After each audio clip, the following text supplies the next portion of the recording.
सावित्री सब्जी लेने बाजार गई होती है कि तभी उसकी नजर मिनी स्कर्ट पहनकर बाइक पर जा रही एक लड़की पर जाती है, जिसकी पूरी टांगे दिखाई दे रही थी। ये देख सावित्री अपनी आंखें बंद करते हुए कहती है, छी छी, शर्मो हया तो जैसे बेची खाई है आजकल की लड़कियों ने। कैसे कैसे कपड़े पहनकर घूमती हैं। अरे इतने छोटे कपड़े तो हमारे जमाने में 5 साल की बच्चियां भी नहीं पहनती थी, जितनी अब 25 साल की पहनती हैं। बुड़बुड़ाते हुए सावित्री घर आती है, जहाँ वो टीवी पर सूर्य ग्रहण की खबर देखती है। क्या आज सूर्य ग्रहण है? ठीक है, तो जब तक ग्रहण है कोई भी खाना नहीं खाएगा। और तू बड़ी बहू, तू खाने में तुलसी के पत्ते डाल दे। सर पर घूंघट ओढ़े रेखा मुंडी हिलाती है। कुछ देर बाद सूर्य ग्रहण लग जाता है। तभी रेखा का पति ऑफिस से थका हारा घर आता है और फ्रिज में से ब्रेड जैम लगाकर खाने लगता है। ये देख सावित्री गुस्से में चिल्लाते हुए कहती है, हे राम, कर दिया ना अपसगुन। भला ग्रहण में कौन खाना खाता है? क्या माँ, अब भूख लग रही है तो कुछ खाओ भी ना क्या? ठीक ही तो कह रहा है वो। अब ये सब पुराने विचारों को त्याग भी दो सावित्री। आप तो चुप ही रहिए। और तू बड़ी बहू, यहाँ खड़ी खड़ी मेरी शक्ल क्या देख रही है? तू इसे रोक नहीं सकती थी? माँ जी वो मैं। अब क्या बकरी की तरह मैं कर रही है? अपना पल्लू ठीक करिए सर से, खिसकना नहीं चाहिए। बहुएं जितनी मर्यादा में रहें उतनी ही अच्छी लगती हैं। अरे हम भी थे, जितना मर्जी काम करते थे, लेकिन मजाल है कि कभी घूंघट सर से सरका हो। 3-3 मटके पानी के कुएं से उठा कर लाना, भैंसों का, खेतों का सब काम देखना। कितना काम होता था हमारे जमाने में। लेकिन एक आजकल की बहुओं को तो आटा गूंथने से लेकर बर्तन धोने तक हर काम के लिए बस एक मशीन चाहिए।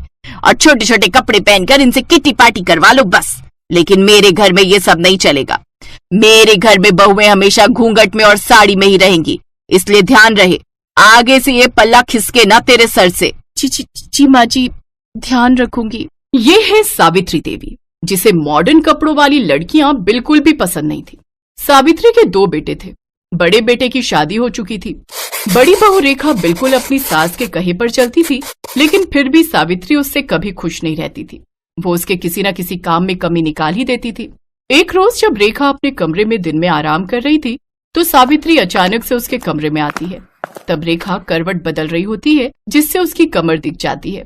ये देख सावित्री जोर से चिल्लाती है, छी छी छी छी छी छी छी, बस इसी बात का डर था मुझे।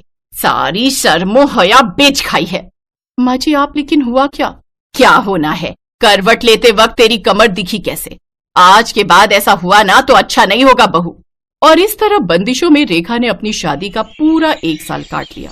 और उसकी फर्स्ट एनिवर्सरी पर उसका देवर राहुल दिल्ली से कानपुर आता। भाभी, मुझे ना आप सबको कुछ बताना था, तो मुझे लगा इससे अच्छा दिन भला क्या ही होगा। वो मेरे ऑफिस में मेरे साथ संध्या काम करती है, अच्छे परिवार से है, अच्छा कमाती भी है, और मैं उससे शादी करना चाहता हूँ। मतलब लव मैरिज? हाँ माँ, लव मैरिज। क्यों, कोई प्रॉब्लम है? नहीं नहीं, मुझे भला क्या दिक्कत होगी। तुझे पसंद है लड़की तो फिर हमें भी पसंद है। ये सावित्री का सिद्धांत भी समझ नहीं आता। जो डरता है तो उसे और डराती है, और जो सुनता ही नहीं उसकी बात झट से मान जाती है। चुप करिए जी। अब उस शहरी लड़की के पीछे अपने बेटे को तो नहीं खो सकती ना। कहीं उसके लिए सब छोड़कर ही चला गया तो। इसीलिए तो चुपचाप इस शादी के लिए हाँ कर दी। एक बार घर में आ गई तो फिर रेखा और उसमें कोई फर्क नहीं कर पाएंगे। सावित्री अपने छोटे बेटे की शादी के लिए मान जाती है।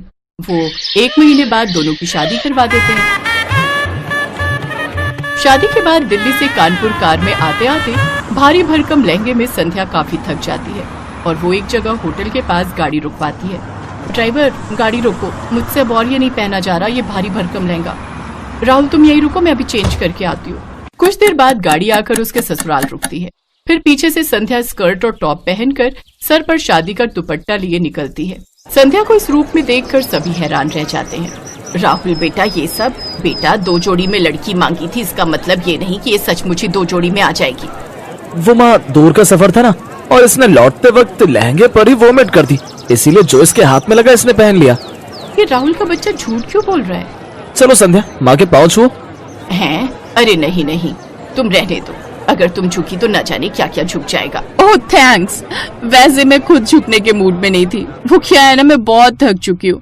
वैसे माँ जी, हमारा बेडरूम कहाँ है? वो क्या है ना, मैं पहले बाथ शावर लेना चाहती हूँ। और राहुल डार्लिंग, तुम ना प्लीज मुझे बॉडी मसाज दे देना। आज सचमुच मुझे बहुत थकावट है। बताओ ना माँ जी, बेडरूम कहाँ है? संध्या, बस 2 मिनट, माँ गृह प्रवेश कर ले। ओ प्लीज, थोड़ा जल्दी कीजिए ये सब formalities. I am really so tired. Savitri को मन ही मन बहुत गुस्सा आ रहा था, लेकिन वो कर भी क्या सकती थी।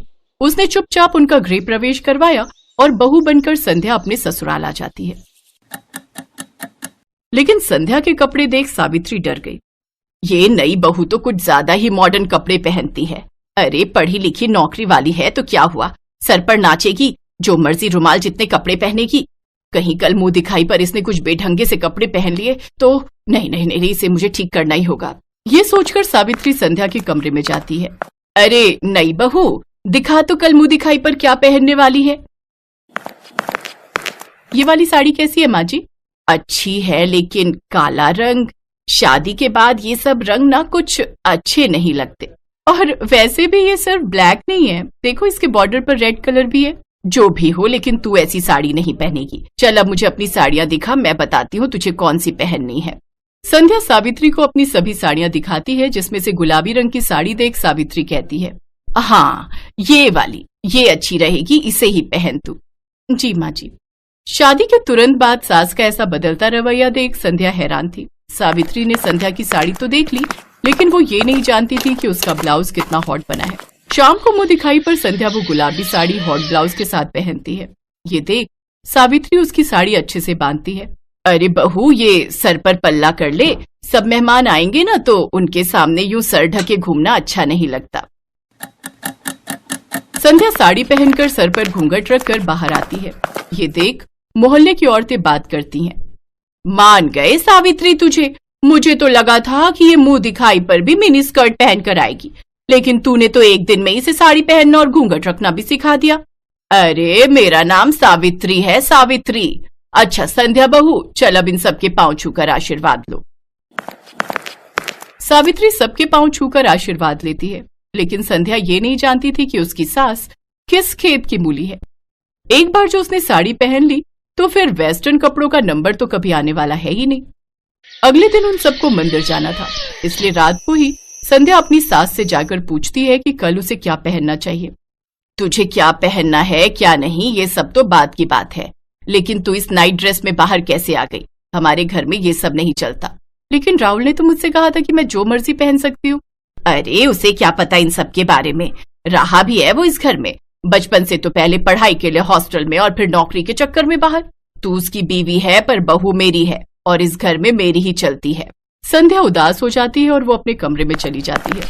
उसे उदास देख उसकी जेठानी भी उसके पीछे पीछे उसके कमरे में चली जाती है। उदास मत हो संध्या, इस घर का नाम ऐसे ही सावित्री निवास नहीं पड़ा है, यहाँ बस माँ जी की ही चलती है। उनसे पूछे बिना तो मैं खाना तक नहीं बना सकती, तो कपड़े तो दूर की बात है। अब कपड़े चेंज करके साड़ी पहन लो और किचन में आ जाओ। मुझे नहीं लगता अब वो तुम्हें कभी भी वेस्टर्न ड्रेसेस पहनने देंगी।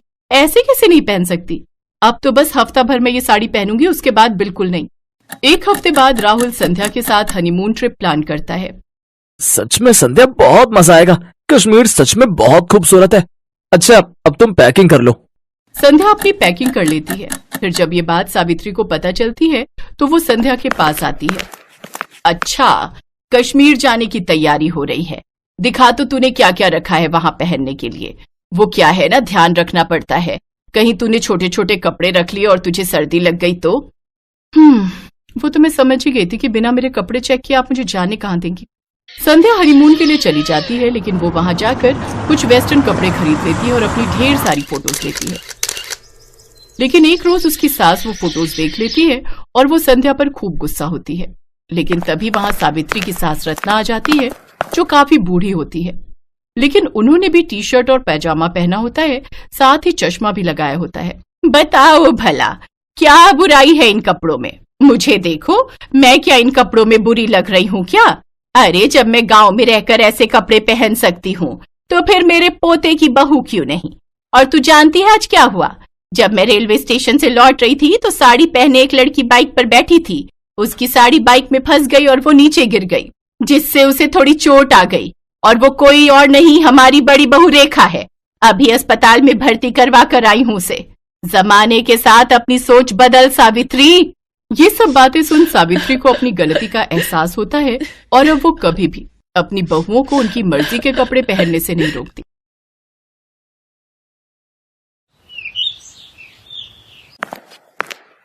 आज फिर इन दोनों बहनों ने इतनी पी ली कि इन्हें चलने तक का भी होश नहीं। गलती मेरी ही है।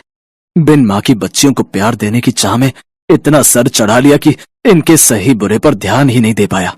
और आज नौबत यहाँ तक आ गई है कि ये दोनों पूरी तरह बिगड़ चुकी हैं। अपनी दोनों जवान बेटियों की हरकतों को देखते हुए धनराज सेठ उनके लिए लड़के तलाशने शुरू कर देता है। फिर कुछ दिनों में उनकी शादी अपने बराबर के घराने में कर देता है, जहां उनकी सास राजरानी हाथों में आरती की थाली लिए उनका स्वागत करती है, जिसे देख सुनैना और मलाइका अपने घूंघट को हटाते हुए कहती हैं, ओफो सासू मॉम, अब ये सब तामझाम बंद भी करो। हम ससुराल आई हैं, कोई सरहद पर जंग लड़ने नहीं आई है जो आप ये सब ड्रामे कर रही हैं। ये कहकर दोनों बहनें बिना कलश गिराए ही अपने कमरे में चली जाती हैं। उनका ऐसा व्यवहार देखकर राजरानी और उसके बेटे निखिल और रोहित हैरान रह जाते हैं। अगले दिन वो दोनों सुबह 10 बजे सोकर उठती हैं। फिर राजरानी उनसे कहती है, अरे ये क्या बहुओं, अभी तक तुम दोनों नहाई नहीं। आज तुम दोनों की पहली रसोई है जिसमें तुम्हें मीठा बनाना है। चलो जल्दी से नहा लो। लेकिन सासू मॉम, हमें तो करछी पकड़नी तक नहीं आती, हमें तो सिर्फ मीठा खाना आता है, बनाना नहीं। और वैसे भी घर में नौकर है ना, तो ये उनका काम है। हमने तो आज तक अपने घर के किचन में भी कदम नहीं रखा। बेटा, घर में भले ही हर काम के लिए नौकर है, लेकिन घर का खाना तो घर की लक्ष्मियों को ही बनाना चाहिए। माँ बिल्कुल सही कह रही है। और वैसे भी शादी के बाद अपनी पहली रसोई में मीठा बनाना एक रस्म है जो हर बहू निभाती है। ओफो, मायके में हमारा बाप कम था जो अब यहाँ तुम दोनों भी लेक्चर देने लग गए। Live it. अरे सुनैना, चलो जल्दी से रेडी होकर बाहर पूल में आ जाओ। आज हम दोनों जी भरकर स्विमिंग करेंगे। कुछ देर बाद दोनों बहनें सब घर वालों और नौकरों के सामने स्विमिंग ड्रेस पहनकर आती हैं और पूल में जाकर नहाने लगती हैं। अपनी बहुओं की ऐसी बेशर्मी देख राजरानी का तो सर शर्म से झुक जाता है। ये दोनों की दोनों तो मेरी नाक कटवा कर रहेंगी। हे भगवान, मेरे घर की इज्जत अब तेरे हाथ में है। राजरानी एक धार्मिक महिला थी, साथ ही वो समाज सेविका भी थी। उसका खुद का एक बड़ा एनजीओ था जिससे शहर की बड़ी बड़ी हस्तियां जुड़ी हुई थी। ऐसे ही कुछ दिन बीतते हैं। मलाइका और सुनैना अपने ससुराल के प्रति कोई जिम्मेदारी नहीं समझती थी। वो दोनों तो बस सारा दिन अपने मेकअप, पार्लर, शॉपिंग और पार्टीज में ही बिजी रहती। ये इतने छोटे कपड़े पहनकर तुम रात को कहाँ जा रही हो बहू? सासू मॉम, आज हमारी फ्रेंड की बर्थडे पार्टी है, हम दोनों नाइट क्लब जा रही हैं, आने में देर हो जाएगी। चलो सुनैना। फिर दोनों शॉर्ट ड्रेस पहनकर नाइट क्लब चली जाती हैं, जहां वो खूब सिगरेट शराब पीती हैं। फिर आधी रात को कुछ लड़के उन्हें घर ड्रॉप करते हैं। दोनों लड़खड़ाती हुई अंदर आती हैं, जहां उन्हें देखकर राजरानी उनसे कहती है, ये सब क्या है? आज तो तुम दोनों ने हद ही कर दी। अरे बड़े घर की बहुओं को ये सब शोभा नहीं देता।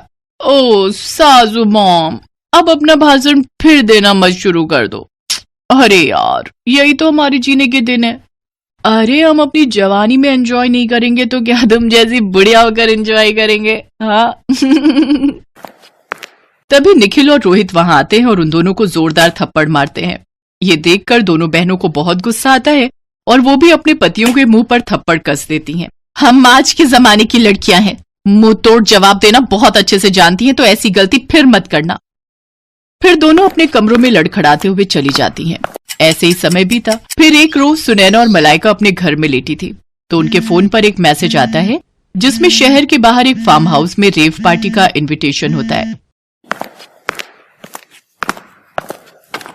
Oh wow, rave party! Malaika, I am so excited यार। मैंने आज तक बस रेव पार्टीज के बारे में सुना था, लेकिन अब तो हम उसे एंजॉय भी करेंगे। ऑफ कोर्स, अगर लाइफ में हर चीज का मजा नहीं लिया तो क्या किया? We will definitely go there.